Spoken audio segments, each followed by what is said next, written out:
요한일서 2장 1절에서 6절입니다. 우리 한 절씩 이렇게 교독하겠습니다. 나의 자녀들아, 내가 이것을 너에게 쓰면 너희로 죄를 범하지 않게 하려 함이라. 만일 누가 죄를 범하여도 아버지 앞에서 우리에게 대언자가 있으니 곧 의로우신 예수 그리스도시라. 그는 우리 죄를 위한 화목 제물이니 우리만 위할 뿐 아니요 온 세상의 죄를 위함이니라.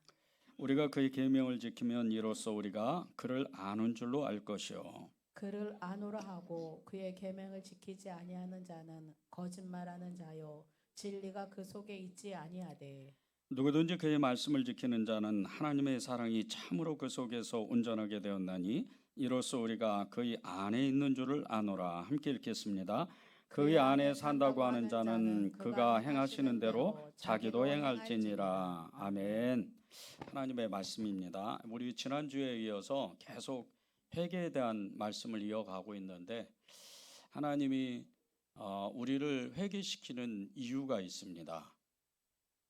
정말 이렇게 너무 놀랍게 그 회개에 대한 비밀을 알고 회개에 대한 은혜를 알게 되면 날마다 회개하고 싶고 아침 저녁으로 회개하고 싶고 평생의 삶 속에서 회개하고 싶은 마음이 우리도 모르는 사이에 일어납니다. 그렇게 회개하는 은혜가 임하는 것이 우리에게 가장 큰 축복입니다. 성경을 보면 우리가 구약 전체를 놓고 보면 하나님이 이 이스라엘 백성을 회개시키는 이유가 있어요. 딱 한 가지입니다. 그들이 하나님의 말씀을 버린 거예요. 그들이 사랑하는 하나님을 버린 거예요. 근데 이 사람들은 하나님의 그 율법, 하나님의 계명, 하나님의 규례, 그 말씀을 알고 있는 사람이에요.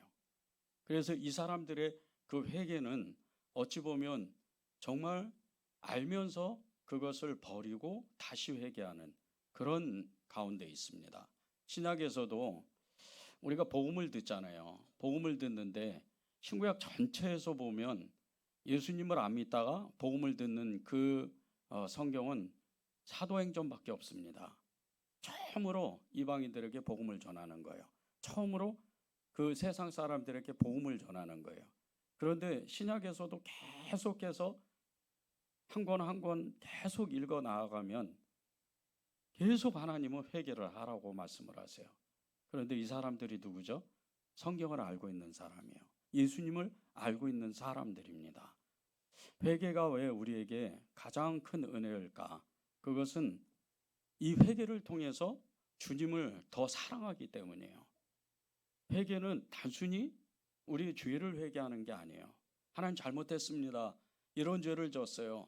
거짓말했고 폭력적이고 정말 화도 잘 내고 음란하고 그렇게 미워하고 그런 죄를 졌습니다. 이것도 중요하지만 진짜 회개는요, 하나님, 제가 하나님의 그 말씀을 버렸습니다. 하나님을 외면하고 세상 사람으로 그렇게 살았습니다. 다시 돌아오는 거예요. 그래서 우리의 회개는 어쩌면 두 번의 회개일 수도 있습니다. 여러분이 듣기가 좀 이상하실지 몰라도 처음에 우리가 예수님을 믿었을 때 하나님을 몰랐던 것을 회개하잖아요. 윤리적인 죄, 도덕적인 죄, 그런 죄들을 회개하면서 하나님 앞에 나옵니다. 그런데 그때 회개하면서 알게 돼요. 아, 그런 죄보다 더 큰 죄는 하나님을 알지 못했구나. 하나님을 외면했구나. 그게 첫 번째 회개입니다. 그래서 처음 하나님의 은혜를 받고 이루 말할 수 없는 믿음의 삶을 시작을 해요. 5년이 가고 10년이 지나고 역시 마음이 또 굳어져요. 열심히 안 됩니다. 그렇게 세상 사람 자아로 인해서 또 여전히 옛사람으로 돌아가 있는 거예요. 이때 찾아오는 이 회개는 하나님의 말할 수 없는 은혜예요. 우리가 회개하는 게 아니에요. 하나님이 우리를 회개시키시는 거예요. 왜? 우리가 지옥 가는 것을 너무나 안타까워하시니까. 천국으로 꼭 이끄셔야 되기 때문에 회개하는 거예요. 감리교 창시자인 존 웨슬리 목사님 두 번의 회심이 있었습니다. 처음에는 올더스케이트 거리에서 하나님의 놀라운 그 역사가 있어서 회개를 해요. 근데 한 6개월 사는데 여전히 그렇게 엄청난 성령의 불을 체험하고 살아계신 하나님을 체험하고도 변하지가 않아요. 아무런 일이 2, 3일, 일주일, 한 달만 지나면 그냥 마음이 여전히 그 마음인 거예요. 여전히 그냥 규칙적인 생활, 여전히 자기 마음에 어떤 잣대를 세워놓고 그 상태에서 벗어나질 않아요. 그런데 6개월 있다가 페더레인 집회에서 엄청난 그 회개를 하고 평생 52년 동안 하나님의 말씀을 전해요. 이게 존 에슬레 목사님의 정말 이 2번의 회심으로 인해서 어마어마한 하나님의 은혜가 임한 겁니다. 우리에게 왜 회개를 하나님이 요구하실까? 하나님께서 참 기뻐하시는 사람, 곧 예수님께서 하나님 앞에서 인정하는 사람은요, 회개하는 사람이에요. 예수님이 하나님 앞에서 인정하는 사람은 회개하는 사람이라는 거예요. 이렇게 진정으로 회개한 사람, 이런 사람은요, 마지막 심판 때까지 예수님께서 계속해서 우리를 증거해 주셔요. 계속해서 이 사람은 회개했습니다. 이 사람은 지금 정말 오늘도 지금도 또 아침 저녁으로 회개하는 사람입니다. 하나님 앞에 그렇게 예수님의 그 피의 흔적을 주고 십자가의 흔적을 주고 예수님의 그 흔적들을 우리에게 남겨주는 거예요. 계속해서 하나님 앞에서 이 사람은 예수님의 사람입니다. 이 사람은 죄를 회개한 사람입니다. 그렇게 계속 말씀을 하시는 거예요. 계속 대변해 주시는 거죠. 1절을 보십시오. 나의 자녀들아, 내가 이것을 너에게 쓰면 너희로 죄를 범하지 않게 하려 함이라. 만일 누가 죄를 범하여도 아버지 앞에서 우리에게 대언자가 있으니 곧 의로우신 예수 그리스도시라. 우리에게 대언자가 있대요. 우리에게 대언자는 두말할 것도 없이 예수님이십니다. 그런데 이 예수님께서 우리의 대언자가 되시려면 우리가 회개해야 돼요. 그냥 대언하시는 게 아니에요. 그냥 대변해 주시는 게 아니에요. 우리가 진정한 회개가 있어야 우리 안에 정말 하나님, 제가 제 마음대로 살았습니다. 하나님, 제가 이런 죄를 지었습니다 하고 진정한 회개가 있어야 그 죄가 떠나고 예수님으로 채워져요. 그리고 나서 예수님은 우리를 대변하시는 거예요. 우리를 대언하시는 거예요. 그렇게 하나님은 우리에게 정말 끊임없이 예수님의 사람이라고 하나님 아버지 앞에 그렇게 말씀을 하시는 거예요. 진정으로 회개한 사람은 그 마음의 정죄감과 두려움이 없는 사람이에요. 떳떳합니다. 오늘 아침에도 정말 말할 수 없는 그런 어마어마한 그런 생각을 하고 그렇게 폭력적이고 미워하고 음란한 생각을 했다 쳐더라도 회개했다면 하나님 앞에 떳떳한 거예요. 사람 앞에 떳떳한 거예요. 왜 사람 앞에 하나님 앞에 떳떳하지 못한 이유가 그것은 진정한 회개가 안 된 거예요. 회개가 없으니까 하나님 앞에 온전하지가 않아요. 회개가 없으니까 자꾸 다른 사람 앞에서 나를 포장하는 거예요. 자꾸 나를 포장해요. 소위 말해서 믿음이 좋다고 하는 사람, 이런 사람들이요, 결정적인 순간에 보면 그 얼굴이 형태가 달라져요. 그 이유는 회개가 안 된 거예요. 진정한 회개는 그런 게 아닙니다. 회개를 했다면 정말 하나님 앞에 온전하게 회개하고 그분을 안다면, 그분을 만났다면, 그분을 다시 내 마음에 모셨다면 하나님 앞에 온전하게 나아갑니다. 우리가 흔히 교회 안에서 예배를 위해서 찬양할 때 손들고 예배를 위해서 막 엄청나게 액션을 취하면서 그렇게 하나님 앞에 예배를 드려요. 그런데 생명의 말씀을 딱 들을 때 보면 그냥 알아요. 목사님들은 그냥 압니다.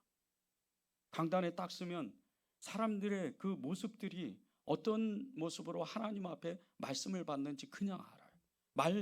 말씀만 안 하는 것뿐이에요. 그 하나님의 말씀을 받을 때요, 온전히 회개한 사람은 그 마음의 갈망이 그 얼굴에 그대로 드러나요. 그런데 그렇게 찬양을 하고 그렇게 액션을 취했는데 말씀에 딱 쓰면, 말씀을 딱 들은 시간에 보면 바로 졸아요. 바로 딴 생각이에요. 집에는 뭐 가스불을 내가 껐는가? TV를 켜놓고 왔나? 쓸데없이 핸드폰을 만져요. 들어오지가 않아요. 왜 그런 줄 아세요? 진리의 말씀이기 때문에. 하나님의 말씀이 진리이기 때문에 이 진리가 들어오는 틈이 없는 거예요. 회개를 못하니까. 왜 우리가 진정으로 회개를 해야 되나? 예수님이 인정하는 사람은요, 죄를 짓지 않는 사람이 아니에요. 날마다 회개하고 죄를 짓지만 진정으로 회개하고 하나님 앞에 울며 그렇게 나오는 겸손한 사람들이, 이런 사람이 하나님이 인정하는 사람이, 예수님이 인정하는 사람인 거예요. 왜? 그렇게 예수님이 인정하게 되면 하나님 아버지 앞에 아침에도 짓고 저녁에도 죄를 졌는데 이 사람은 회개한 사람입니다. 이 사람은 예수 그리스도의 피가 있습니다. 이 사람은 예수 그리스도의 흔적이 있습니다. 그렇게 대변해 주는 거예요. 여러분이 그런 사람들이 돼야 돼요. 스가랴 3장에 보면요, 스가랴 선지자가 기도 중에 환상을 보게 돼요. 그 환상은 하나님의 천사 앞에 서 있는 이 이스라엘의 대제사장이었던 여호수아, 이 여호수아가 아주 더러운 옷을 입고 있는 거예요. 제사장은 그런 옷을 입으면 안 됩니다. 너무 더러운 거예요. 그래서 이 마귀가, 이 사탄이 옆에서 계속해서 하나님께 참소해요. 아니, 제사장이 이렇게 더러운 옷을 입고 있습니다. 그러면서 계속 참소를 하는 거예요. 그런데 이게 영적으로 보면요, 이 여호수아 대제사장, 이 여호수아가 어떤 의미냐면요, 이스라엘 백성의 전체예요. 이스라엘 백성의 그 의미입니다. 이 사람들이 너무나 큰 죄를 졌거든요. 정말 1000년이 가까울 동안 하나님 앞에 죄를 짓고 죄를 짓고 또 짓고 또 짓고 또 짓고 또 짓고 쌓이고 쌓인 죄가 너무나도 큰 거예요. 그래서 아수르로, 바벨론으로 나라가 망해버려요. 다 대부분의 백성이 이 바벨론으로 포로로 잡혀갑니다. 그런데 하나님의 너무나 주권적인 은혜로 1, 2, 3차 이 거쳐서 예루살렘으로 돌아와요. 근데 돌아오는 이 백성의 마음을 생각해 보세요. 이스라엘 백성들의 마음, 하나님 앞에 70년 동안 회개를 했지만, 세대를 거쳐서 회개했는데 돌아오는 마음이 정말 하나님 앞에 부끄럽기 짝이 없는 거예요. 그 마음에 너무나 슬픈 거예요. 그 걸어오는, 그 고향 땅으로 돌아오는 그 발걸음조차도 그렇게 가볍지가 않는 거예요. 너무나 무거운 거예요. 그때 주님이 이 스가랴 선지자를 통해서 그렇게 말씀하시는 거예요. 스가랴 3장 4절입니다. 여호와께서 자기 앞에 선자들을 명령하사 그 더러운 옷을 벗기라 하시고 또 여호수아에게 이르시되 내가 내 죄악을 제거하여 버렸으니 내게 아름다운 옷을 입히리라. 사탄의 참소를 받았던 이 여호수아, 대제사장 여호수아, 그 더러운 옷을 입고 있는 그것을, 그 끊임없이 이 사람은 죄를 졌어요. 이 사람은 더러운 사람입니다. 이 사람은 끝났습니다. 이 백성은 이제 완전히 끝났습니다. 그렇게 참소를 하는데 하나님은 아니라는 거예요. 그 마음속에 있는 진정한 회개를 받아주신 거예요. 그 눈물, 그 호소, 그걸 받아주신 거예요. 우리가 회개를 해도요, 이런 회개를 해야 돼요. 여러분이 왜 아침 저녁으로 회개하고 저녁에 정말 분을 품지 말라, 미워하는 사람이 있으면 그 사람을 정말 용서하고 잠을 자라놓고 말씀하신 것처럼 끊임없이 회개하는 거예요. 여러분이 회개의 이 열매가 맺어지면요, 그냥 여러분의 마음은 예수 그리스도의 마음이 돼요. 예수 그리스도의 그 마음을 품고 끊임없이 하나님 앞에 정말 회개하며 어떻게 하면 하나님의 그 삶을 살까, 예수님의 살까, 예수님의 삶을 살까 애를 씁니다. 선한 일, 착한 일, 이런 거요 자동으로 돼요. 여러분이 하는 게 아니에요. 주님의 마음을 품게 되면 그냥 하는 거예요. 많은 사람들이 그런 얘기를 해요. 목사님, 그런 선한 일을 어떤 마음으로 했습니까? 주의 사명을 받았습니까? 주의 마음을 받았어요? 이런 얘기를 많이 물어봐요. 저는 아니라 그래요. 저는 죄인 중에 괴수라. 저는 아니라 그래요. 그건 주님이 하신 거다. 그건 주님이 하시는 거다. 끊임없이 고백하는 거예요. 여러분이 진짜 회개가 됐다면 하나님은요 정말 여러분의 그 회개를 무조건적으로 받아주신다. 그것을 진짜 믿어야 돼요. 여러분의 회개가 하나님 오늘은 눈물이 안 났어요. 오늘은 마음이 안 아파요. 가슴이 찢어지지 않고 죄를 머리에 뒤집어 써서 그렇게 회개해야 되는데 그러지도 못했습니다. 그냥 그저 그 세리와 같이 언덕에서 그저 하늘을 쳐다보지 못하고 땅만 바라보며 눈물을 흘렸습니다. 마음이 아팠습니다. 그 회개가 진짜 회개예요. 예수님이 그 산을 내려가는 언덕을 내려가는 그 세리에게 뭐라 그래요? 의로운 자라 그래요. 이렇게 회개하는 거예요. 여러분이 진짜 예수님의 그 사랑을 알고 예수님을 만나고 싶다면, 예수님을 정말 온전히 알고 싶다면요, 회개하십시오. 아침 저녁으로 회개하고, 죄를 질 때 회개하고, 나쁜 생각하며 회개하고, 하나님 앞에 회개하는 거예요. 그렇게 되면 하나님께서요 우리의 모든 회개를 받아주시고 용서하시는 하나님이 우리를 찾아오시는 거예요. 어느 교회 목사님에게 한 성도가 와서 자신의 약한 모습을 고백을 했어요. 목사님은 이해할 수 없는 이 정말 나쁜 그런 죄였지만 눈물을 흘리며 참여하는 이 성도의 모습을 보고 진심을 다해 이야기를 해주고 위로를 해줬어요. 그런데 그 다음 주가 되는데 그 성도가 또 찾아와서 같은 죄를 목사님에게 고백하면서 상담을 하는 거예요. 목사님이 실수는 누구나 할 수 있다고, 넘어지지 말자고 또 기도해주고 보냈어요. 그런데 이 성도가 그 뒤로도 여러 번 찾아와서 똑같은 죄를 가지고 이 목사님께 상담을 하는 거예요. 목사님이 어느 날 정말 그 성도님의 진정성을 의심하게 됐어요. 이 사람이 진짜 회개하러 온 건가? 그런 마음이 드는 거예요. 그러면서 이런 생각을 했어요. 그냥 양심의 가책을 덜기 위해서 나를 찾아오는 것은 아닐까? 죄를 이기기 위해 노력하거나 있을까? 그런 생각을 하게 됐어요. 그때 주님이 말씀을 하셨어요. 그 성도의 죄를 위해 피를 흘린 것은 네가 아니고 나다. 목사님이 순간적으로 엄청난 깨달음이 이 목사님만 마음 안에 임하는 거예요. 자신의 죄가 얼마나 큰지, 자신의 그 죄가 그 성도보다 더 무거운 죄라는 것을 처음으로 알게 됐어요. 회개는요 하나님 앞에 우리의 마음을 드리는 거예요. 그리고 행동을 바로 옮기는 거예요. 그것이 진정한 회개입니다. 우리가 진정으로 왜 회개를 해야 되나? 죄를 지을 때마다 거저 주시는 은혜를 받아내야 되기 때문이에요. 주님은 우리가 회개할 때마다 우리가 잃어버렸던 모든 걸 다 회복시킵니다. 여러분이 진정으로 회개하면요 그 영적인 능력, 영적인 체험, 영적인 믿음, 이 모든 것도 다 돌아와요. 그동안 읽었던 성경 잃어버린 것 같지만요 다 생각납니다. 다시 다 돌아오게 돼 있어요. 1절을 다시 한번 읽어보겠습니다. 나의 자녀들아, 내가 이것을 너희에게 쓰면 너희로 죄를 범하지 않게 하려 함이라. 만일 누가 죄를 범하여도 아버지 앞에서 우리에게 대언자가 있으니 곧 의로우신 예수 그리스도시라. 우리에게 대언자가 있다는 거예요. 그분은 예수 그리스도예요.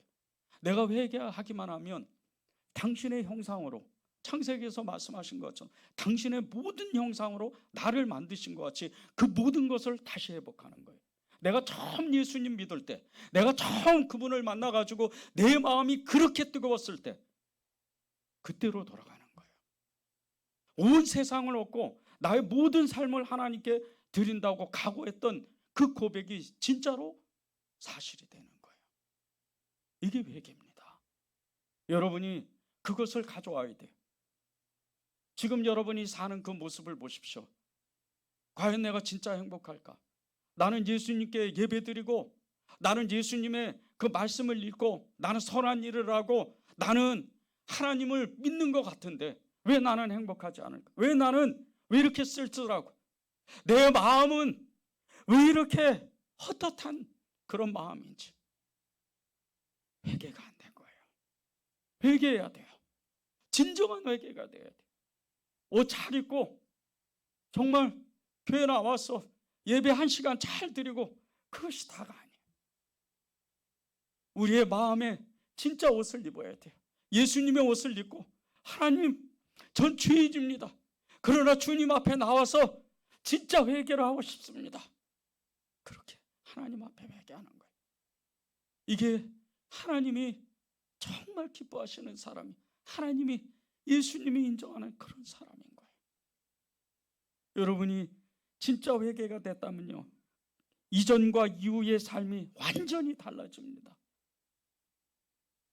말, 행동, 생각, 그 사람의 삶 완전히 바뀌어요. 성경은 그렇게 말씀을 하셨어요. 예수 믿는 것은 그렇게 사람이 바뀐다고, 거듭난다고 그렇게 말씀하시는 거예요. 우리가 양심을, 그 가책을 덜기 위해서 회개하는 게 아닙니다. 어떤 죄 때문에 마음이 찔려가지고 이거 하나 그냥 벗어버리려고 회개하는 게 아니에요. 예수님의 그 흘리신 보혈, 예수님이 그 십자가에서 당한 고통, 그것이 사실이 되기 위해서, 그것이 현재가 되기 위해서 우리가 그것을 정말 받아내고 그 예수 그리스도의 그 고난의 십자가에, 그 보혈의 피 속을 지나면 부활의 영광이 있기 때문에 그 회개를 하나님 앞에 드리는 거예요. 여러분이 그런 회개를 해야 돼요. 하나님께서요, 우리에게 회개가 믿어지게 하시면 우리는요, 말할 수 없는 은혜가 임하게 돼요. 하나님 앞에 놀라운 역사가 그때부터 일어나는데, 우리가 진정한 회개가 됐다면요, 하나님 말씀대로 살게 돼 있어요. 하나님을 진정으로 사랑하는 사람이 될 수밖에 없습니다. 3절에서 6절을 제가 읽겠습니다. 우리가 그의 계명을 지키면 이로써 우리가 그를 아는 줄로 알 것이요, 그를 아노라 하고 그의 계명을 지키지 아니하는 자는 거짓말하는 자요, 진리가 그 속에 있지 아니하되 누구든지 그의 말씀을 지키는 자는 하나님의 사랑이 참으로 그 속에서 온전하게 되었나니 이로써 우리가 그의 안에 있는 줄을 아노라. 그의 안에 산다고 하는 자는 그가 행하시는 대로 자기도 행할지니라. 3절에 보면요, 그 계명을 지키면 예수님을 안다 그래요. 4절에서는 계명을 지키지 않으면 거짓말하는 사람이고 진리가 그 속에 있지 않다고 분명히 말씀했어요.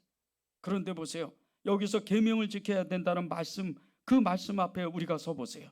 그러면 그 계명을 지켜야 된다는 이 말씀은요, 세상 사람이 아닌 거예요.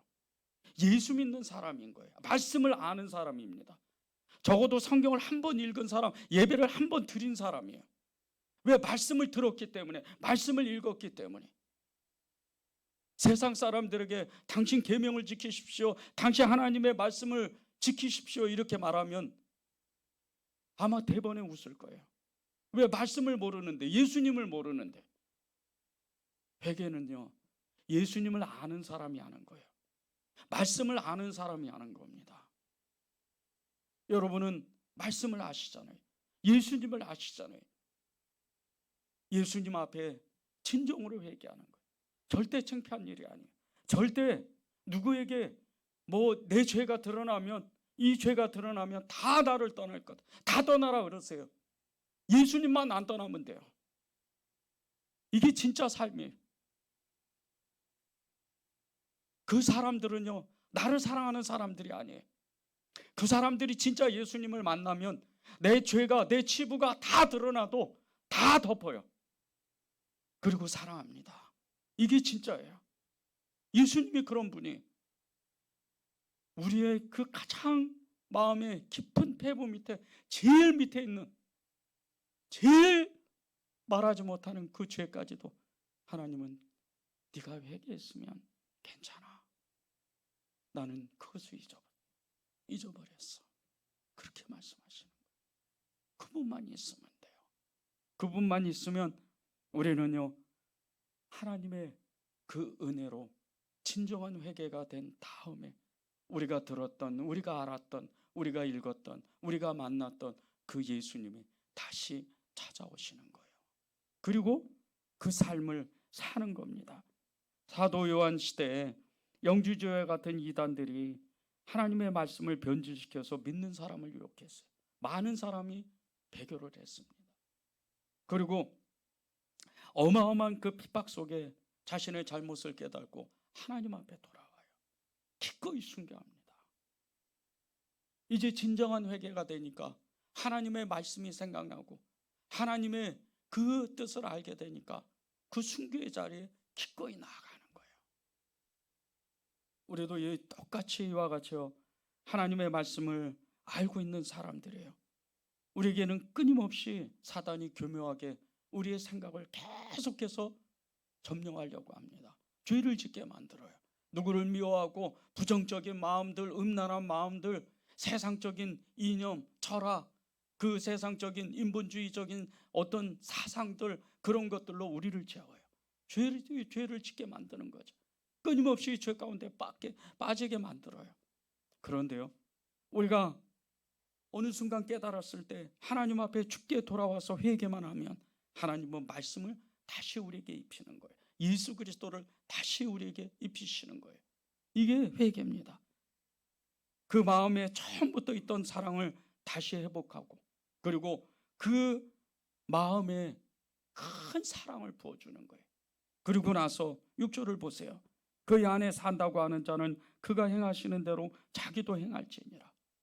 말씀이 회복되고 예수님을 다시 만나고 뜨겁게 만나니까 예수님이 행하시는 모든 걸 그대로 따라하는 거예요. 그런 사람들이 누구예요? 베드로가 그랬죠. 그렇게 예수님을 저주하고 욕했던 베드로가 죄를 회개하고 나서 자신도 모르게 예수님을 따라가요. 죽음의 길까지 따라가는 거예요. 제자들도 그럽니다. 하물며 정말 예수님 믿는 사람들을 박해하고 그렇게 죽이기까지 했던 이 사도 바울은요, 평생 자기의 마음에서 오는 예수님의 흔적을 남기는다는 거예요. 진짜 회개하고 나니까 평생 자기는 그 자기 안에 담겨져 있는 예수님을 알기 전에 이미 알았던 말씀이 다시 생각나는 거예요. 그리고 그 말씀을 따라가는 거예요. 자기가 그렇게 사랑하는 예수님을 따라가는 거예요. 죽음의 길도 기꺼이 가는 거예요. 조선시대에 순조가 즉위한 그 1년 후에 해인 1801년에 천주교에 대한 엄청난 박해가 있었습니다. 이게 신유 박해라 그래요. 이때 순교한 사람들이 권철신, 정약용, 최창현. 이 정약용은 누군지 아시죠? 그 유명한 이름이 갑자기 생각이 안 나요. 정약용의 큰형이에요. 이 정약용이라는 사람이. 그런데 이 최창현이나 이런 거물급 천주교 지도자들이 정말 엄청난 박해를 받고 거의 다 순교를 했어요.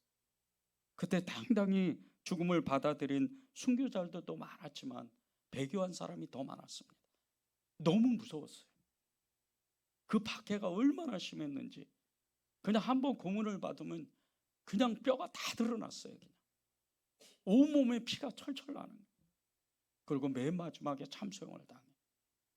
그렇게 엄청난 박해가 임하니까 너무 그 무서운 이 고문 그리고 죽음의 공포 때문에 배교한 사람이 너무나 많았어요.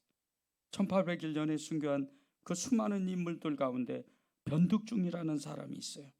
이 사람이 서울 대묘동에 살고 있었는데 그 양반 밑에서 양반의 눈치나 보며 살았던 양인이었어요. 근데 이 사람이 1785년에 김범우라는 이 천주 교인을 통해서 이 신앙을 받아들입니다. 그리고 세례를 받아요. 그의 이 김병우가 자신에게 이 복음을 전해줬던 김병우가 이 형조에 잡혀가서 충청도 단양으로 귀향을 가버려요. 그러고 나서 이 변덕증이 이 천주교 신자들 그 일부러 찾아다니면서 교류를 합니다. 그때 만난 사람이 최창현이에요. 교회 지도자입니다. 그리고 교리를 그에게서 배워요. 근데 이 변덕종이라는 사람이 예수님을 믿기는 했는데 온전하지가 않았어요. 마음이 두 마음이었어요. 너무 한쪽에는 불안하고 또 한쪽에는 예수님 믿고도 싶고 그런 마음이었어요. 그러다 보니까 이게 그 신앙으로 살기가 어려워서 여러 차례 십계명을 어깁니다. 그 계명을 지키지 못하는 거예요. 그렇게 정말 시원치 않은 신앙을 가지고 있으니까 이 천주교 신자들이 그를 멀리하기 시작을 했어요. 그렇게 멀리하다 보니까 이 사람이 너무나 외로운 거예요. 그리고 하나님께 기도하고 신앙을 달라고 그렇게 기도하는데 자기도 모르게 신앙이 이렇게 들어오는 거예요. 그리고 1795년에 이합교 장도교라는 사람, 이런 믿음의 증인들과 함께 교류를 시작합니다. 그리고 교회의 지도자였던 황사영이라는 사람에게 정말 더 깊은 하나님의 말씀을 배워요. 그때 외국인 신부님이었던 주문보 신부님도 이때 만나게 돼요. 이분이 신미양요 때 순교한 분이에요. 그런데 1801년에 1년 초부터 박해머리가, 이 회오리가 온 나라를 뒤덮습니다. 그리고 나서 이 변덕중이 무서워가지고 집을 아예 이사를 해버려요. 그런데 그 숨어 살던 이 변덕중이를 포도청에서 어떻게 발각을 해서 잡습니다. 잡히자마자 자기 마음이 변질돼 버려요. 그리고 정말 예수님을 믿기 이전보다 훨씬 더 악한 그런 사람으로 변해요. 그리고 예수님 믿는 사람들을 잡아내기 시작을 하는 거예요. 유명한 지도자들을 끝끝내 찾아서 잡아서 관아에 고발을 합니다. 여러분에게 말씀드리긴 좀 어렵지만 정말 이루 말할 수 없는 악한 짓을 해요.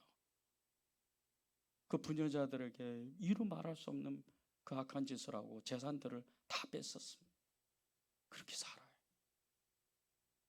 근데 하나님이 기가 막힌 참 은혜를 이 변덕중이에게 주십니다. 그 어느 날 갑자기 성령의 감동이 돼요.